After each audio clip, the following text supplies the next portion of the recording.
Online प्रक्रिया है वो सामान्य रूप से चलता रहेगा। कभी भी परिमार्जन प्लस पर जा करके आवेदन कर सकते हैं अपना जमाबंदी पंजी में सुधार के लिए। दाखिल खारिज का आवेदन दे सकते हैं। जैसे कि उत्तराधिकार का बंटवारा हो गया या फिर उत्तराधिकार हो गया, फिर बंटवारा वंशानुगत जो होता है बंटवारा, उसके लिए आवेदन जो है दाखिल खारिज के समान प्रक्रिया से कर सकते हैं। वो नहीं बंद हो रहा है जमाबंदी पंजी में। तो उनका कहाँ से मेंशन होता है उसमें? हमारा जमाबंदी पंजी में खाता खसरा नहीं रहता था, तो वो अपना साक्ष्य देंगे। जैसे कि खतियान दे सकते हैं अपना, जो वो सिक्का से खरीदे होंगे, केवाला से खरीदे होंगे, उसको लगा करके अपना जो है उसमें साक्ष्य दे करके कभी भी ऑनलाइन कर सकते हैं। और अभी जो डॉक्यूमेंट जो जमा किए हैं उसमें भी उसका क्या होगा कि डिजिटाइजेशन होगा, कंप्यूटर से ऑनलाइन होगा, और उसमें जो कागजात घटेगा वो आपको सीओ सभी सीओ द्वारा मांग किया जाएगा, और उसको कागज़ को आप देंगे, अपना साक्ष्य साबित करेंगे। उसके बाद आपका जमाबंदी पंजी जो है उसमें सुधार हो जाएगा। सर आज जो है महाअभियान जो है उस महाअभियान का अंतिम दिवस है, आज 20 तारीख है। कल से फिर इस पर स्क्रूटनी शुरू होगा। तो जो महाअभियान में सम्मिलित नहीं हुई रही थी उनको लेकर किस तरह की स्थिति आगे भविष्य में रहेगी, और किस तरह से वो फिर अपने जो दस्तावेज हैं वो कैसे जो है जो त्रुटिपूर्ण अशुद्धि जो है उसको कैसे शुद्ध कर पाएंगे? महाअभियान में जो लोग अपना आवेदन समर्पित नहीं कर पाए हैं, हो सकता है वो बाहर रहते हों या उनको डॉक्यूमेंट नहीं मिला हो, तो उनके लिए बाद में जो ऑनलाइन प्रक्रिया है वो सामान्य रूप से चलता रहेगा। कभी भी परिमार्जन प्लस पर जा करके आवेदन कर सकते हैं अपना जमाबंदी पंजी में सुधार के लिए।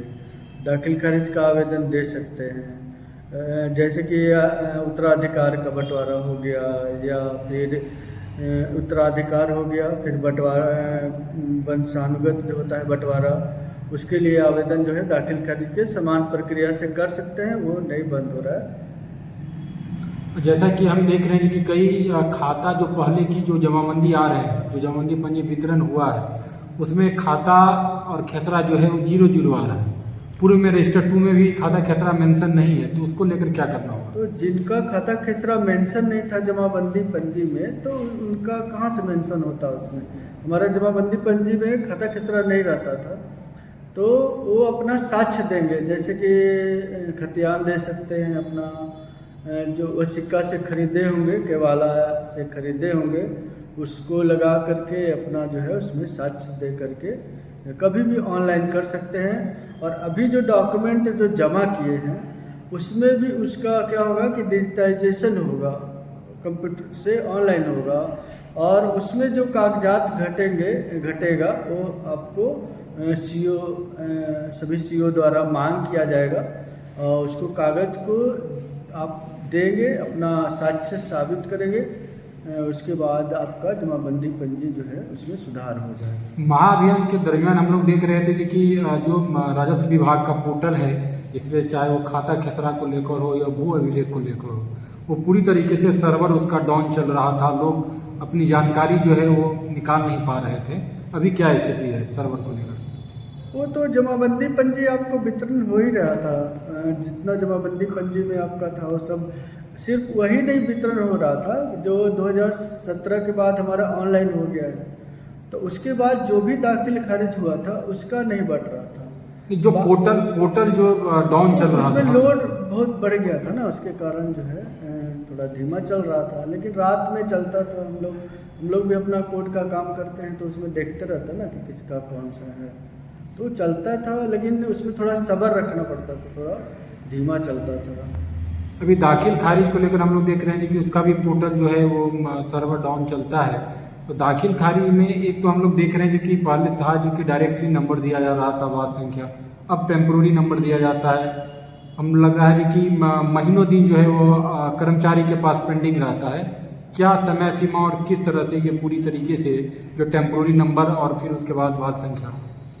और टेम्पोररी नंबर का व्यवस्था इसलिए किया गया है कि क्या होता है कि जो रैयत अपना दाखिल खारिज कराना चाहते थे वो अपना ऑनलाइन कर देते थे, और उसमें डॉक्यूमेंट अगर कमी रहता था तो उनसे उनको रिजेक्ट हो जाता था। कभी कभी पता नहीं चल पाता था, क्योंकि वसुधा केंद्र वाले क्या करते थे कि रैयत का मोबाइल नंबर नहीं दे करके अपना नंबर डाल देते थे उसमें, जिससे रैयत को पता नहीं चल पाता था कि मेरा क्या कमी है। ठीक है, तो अभी टेम्प्रोरी आईडी इसलिए दिया गया है, वो अच्छी बात है।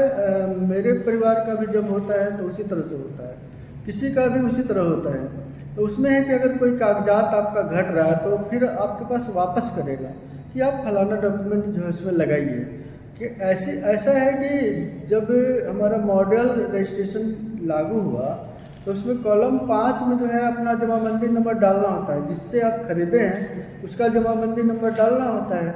और पहले के जो दस्तावेज है के वाला है उसमें लोग नहीं डालते थे, तो बहुत सारे लोगों के पास अभी वैसा दस्तावेज है जिनका कि दाखिल खारिज उन्होंने नहीं कराया है। तो मान लिया कि उसमें जमाबंदी नंबर नहीं रहेगा तो आखिर उसमें खारिज होकर के दाखिल कैसे होगा? पहले तो खारिज होगा ना पुराने वाले जो इसका जमाबंदी है, उसके बाद दाखिल होगा।